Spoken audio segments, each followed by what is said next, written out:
Donc c'est faisable. Oui, ça va. Voilà. Léger, portable. C'est encore un prototype, mais ce scanner miniature est déjà capable d'envoyer des micro-ondes dans le crâne d'un patient pour regarder à l'intérieur.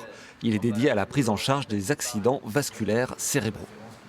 L'avantage aussi, c'est qu'il n'émet pas de radiation, comme le scanner. On n'a pas besoin de radioprotection. Aujourd'hui, les secours doivent rejoindre un hôpital pour obtenir une image et partir ensuite vers un centre spécialisé si un saignement est détecté. Dans une région rurale, le scanner portable permettrait de gagner du temps. Plus on traite tôt, moins le cerveau va souffrir et on va moins perdre de neurones.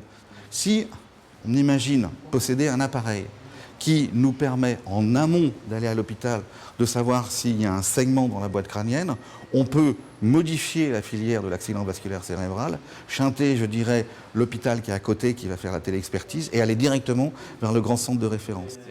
Le dispositif a été créé par 2 chercheurs iraniens qui se sont rencontrés à Limoges où ils finissaient leurs études. Mohammad Ojaroudi a exploité sa connaissance des micro-ondes. Quand j'étais aux États-Unis, on a travaillé sur le sujet pour détecter les patients derrière des murs.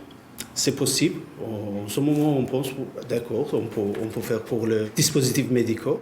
Maintenant, les ondes traversent le cerveau. Reste à prouver scientifiquement leur efficacité. La prochaine étape, ce sera effectuer une étude clinique sur les patients en fait, et on effectue une comparaison entre les résultats obtenus par l'appareil et les appareils conventionnels comme scanner ou bien IRM. Sauf imprévu, essais et certifications pourraient aboutir d'ici 5 ans. Le scanner portable ferait alors son apparition sur les routes de la région.